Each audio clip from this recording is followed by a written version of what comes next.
Hi, Mildred Dillon CPAing here.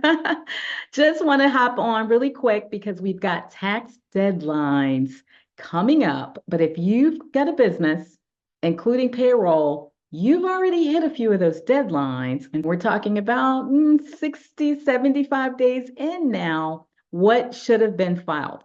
So what I'm going to do is just show you a little resource that I put together last year because I had so many businesses coming my way asking what are some of the things I need to be concerned about, and especially if you're going to be a corporation, it's mandatory for you to be on payroll. So, first of all businesses, this is some things that you should have done, may not be tax related, but it's going to help you with the taxes. You should have reconciled all of your bank accounts and software. And so you can see here, that's for every business out there that plans on taking deductions. You should have talked to your CPA or accountant by now, or if it's you or your spouse, finish up those books, get those bank accounts reconciled so that we can finalize the financials. Next, we should be reviewing them, okay, for accuracy, because you could find some things might have been picked up double. Reconciling will catch that. You want to go in and make sure you feel pretty good about what's in those reports. And then, of course, the last quarter of estimated taxes. For this tax return coming up, should have been paid by now. That's the last quarter of you paying in advance last year towards this year's tax bill. All right, now businesses that pay contractors, you've got some extra things here. 1099 should have been filed by now. And of course, the 1096, which is like the cover page for all your 1099s, these things should have already been filed. Then, of course, I want to just hop in here really quick and say you've got local filings. March 1st is a big one for a lot of municipalities. So we're talking local, not federal IRS, not even your state, but things like your occupational license, your property tax, franchise tax, any of these things, business, personal property. All of these are different taxes with different due dates depending on where you're located. And of course, we're here on the internet, so I'm not going to throw out the specifics, but get with your tax person or do your research with your local municipalities, your city offices. They should be able to give you those dates. Okay, now we're getting to the stuff where businesses get into a lot of trouble because if you're on payroll, there's a lot. Look at this whole right side of the page that you should have filed by now. First of all, you should have issued those W-2s, right? W-2s, W-3s. Remember, if you look at the other side, you've got the 1099s. If you don't have employees, one or the other, those what I call people payments, we should have reported those by now. The W-3 is the cover page summary of all the W-2s. Then there's a state version of these W-2s.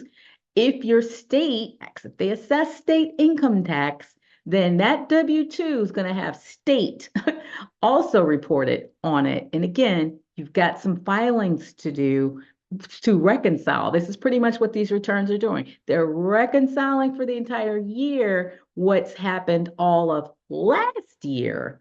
That's what these annual reports are doing. And then, of course, the 941s, these are due all year long, every quarter, actually the month after the quarter ends. And so the 941s should all tie to the W-2s, which will tie to this next one, the 940. It's all payroll related. So look at what we're doing right now. If you're not on payroll, none of this applies to you, okay? This is why I literally scare businesses off every year from becoming a corporation, because this is a requirement just for you being that S Corp, just for you being that C Corp, is to have payroll. So not entering into that phase of business before it's time, look at how much of a headache you're saving yourself by not doing that.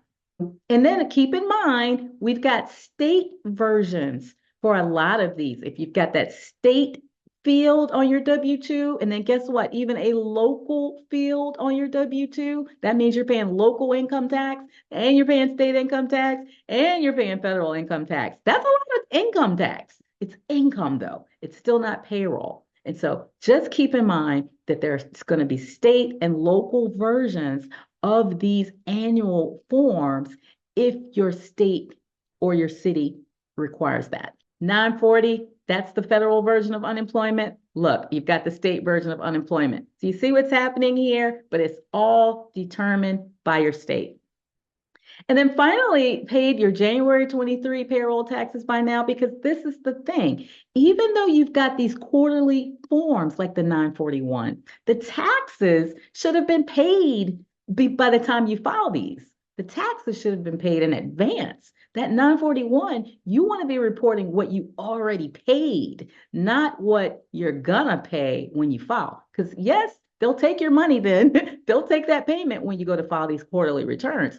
But you're going to be assessed penalties, interest. They're going to go backwards on you for when the taxes really should have been done. So just want to let you know, we're here to help. If you've got any questions, look at this last spiel here.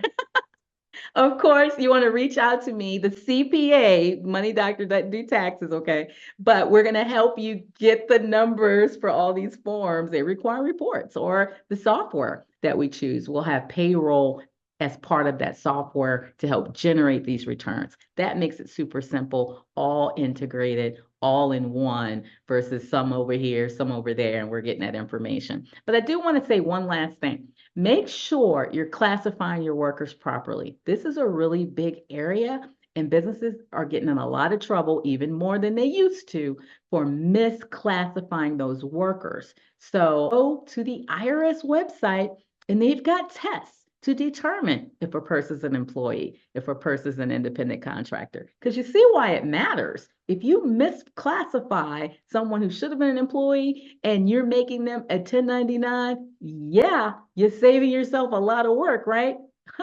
Right now. If they find out you should have been classifying them as W-2s and you should have been doing everything on this side, we're going to have a problem. And so that's why you want to be ahead of the curve. You want to be in the know for what it is you're expected to file. All right, that was a lot. That was a lot. But the key is get with your tax professional, get with the person who, if it's a CPA, accountant, whoever it is, who's responsible for filing these returns for you. And then that way you can have that peace of mind that everything's being taken care of.